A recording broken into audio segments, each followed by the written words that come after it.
ఇవేంటో ఎంతమందికి తెలుసు? మేమైతే వీటిని జీడిపప్పు అంటాం. ఇది పచ్చి జీడిపప్పు అన్నమాట. ఇంగ్లీష్ లో వీటిని క్యాషూ నట్స్ అంటారు. ఈ పప్పును ఏ విధంగా ఒలిచి తీసామో అలాగే జీడిపప్పు ఇంత పర్ఫెక్ట్ గా ఎలా వచ్చిందో రండి చూద్దాం. గాయస్ వీడియోస్ అయితే చూస్తున్నారు కానీ సబ్స్క్రైబ్ చేసుకోవడం లేదు. ప్లీజ్ సబ్స్క్రైబ్ చేయండి. హే హాయ్ గాయస్, మన సిద్ధు అయితే జీడి చెట్టుకు తీసుకెళ్తున్నాడు. పదండి చూద్దాం. జీడి చెట్టును అయితే చూపిస్తున్నాడు.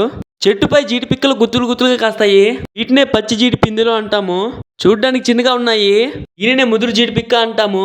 పిక్కపై తోకలా ఉంది కదా, ఇదే జీడిపండు అంటారు. మన సిద్ధు అయితే చెట్టుపై ఉండే జీడి పిక్కలను చూపిస్తున్నాడు. అంటాము. జీడిపప్పును తీయడం కోసం జీడి పిక్కను కోసుకుంటున్నాం. ఈ విధంగా అయితే జీడి పిక్కలను కోసుకోవాలి. జీడి పిక్క నుండి జీడి ముడుకును ఈ విధంగా తీసేయాలి. ఈ జీడి పిక్కను ఏ విధంగా ఒలుచుకోవాలో చూద్దాం. జీడి పిక్క బొడ్డును పొడిచి ఈ విధంగా అయితే తీసుకోవాలి.